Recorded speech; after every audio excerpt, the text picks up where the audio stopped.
एक दादी माँ अपने पुराने शांत से घर में अकेली रहती थी। घर गांव के बिल्कुल किनारे था। आंगन में नीम का बड़ा सा पेड़, जिसके नीचे दादी रोज अपनी चौकी डालकर सुबह की धूप लेती थी। उनका बेटा बहू शहर में रहते थे, इसलिए दादी ज्यादातर अपना समय पूजा, बगीचे और अपनी रसोई में गुजारती थी। कहानी। दादी और नटखट बंदर। एक दिन दादी आंगन में बैठकर मूंगफली छील रही थीं कि अचानक पेड़ की डाल हिली। दादी ने चश्मा सीधा किया और देखा एक छोटा सा, बिल्कुल डरता हुआ बंदर डाल से लटका हुआ था। उसके छोटे छोटे हाथ कांप रहे थे, मानो कहीं रास्ता भटक गया हो। दादी बोली, अरे ओ बेटा, नीचे उतर जा, मैं काटूंगी थोड़े क्या, आजा आजा।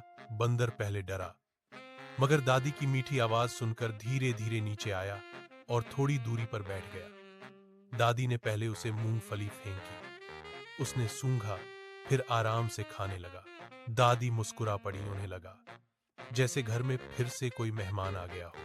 नटखटपन शुरू हुआ अगले ही दिन। बंदर फिर आया। इस बार वह दादी की रसोई में झांक कर बैठ गया। दादी सब्जी काट रही थी। अच्छा, आज क्या खाना है? आलू की सब्जी, बंदर ने जैसे आंखों से पूछा। दादी हंस पड़ी। उन्होंने 2 केले निकाले और बोली, ले पहले नाश्ता कर, फिर मेरा तंग करना। धीरे धीरे वह बंदर दादी का रोज का साथी बन गया।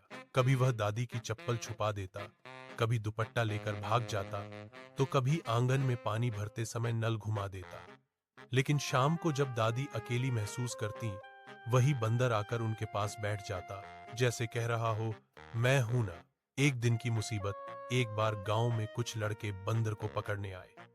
उन्हें लगा कि यह बंदर शरारत करता होगा। बंदर डरकर दादी के पीछे छिप गया। दादी ने एकदम सामने खड़े होकर कहा, कोई इसे हाथ नहीं लगाएगा, यह मेरा मेहमान है, मेरा दोस्त है। लड़के दादी के गुस्से से डर गए और वहां से चले गए। बंदर दादी के हाथ पकड़कर चिपक गया। दादी ने उसके सिर पर हाथ फेरा। डर मत, अब तू मेरे साथ सुरक्षित है। साथ का महत्व। अब दादी को घर खाली खाली नहीं लगता था। सुबह चाय पीते समय बंदर पास बैठा होता।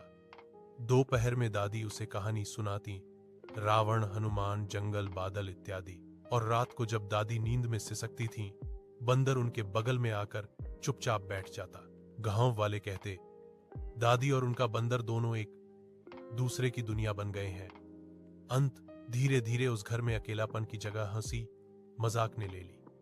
दादी को महसूस हुआ कि कभी कभी भगवान इंसानों की जगह जानवर भेजकर भी साथ दे देते हैं। और इस तरह दादी और वह नटखट छोटा बंदर दोनों एक दूसरे के परिवार बन गए।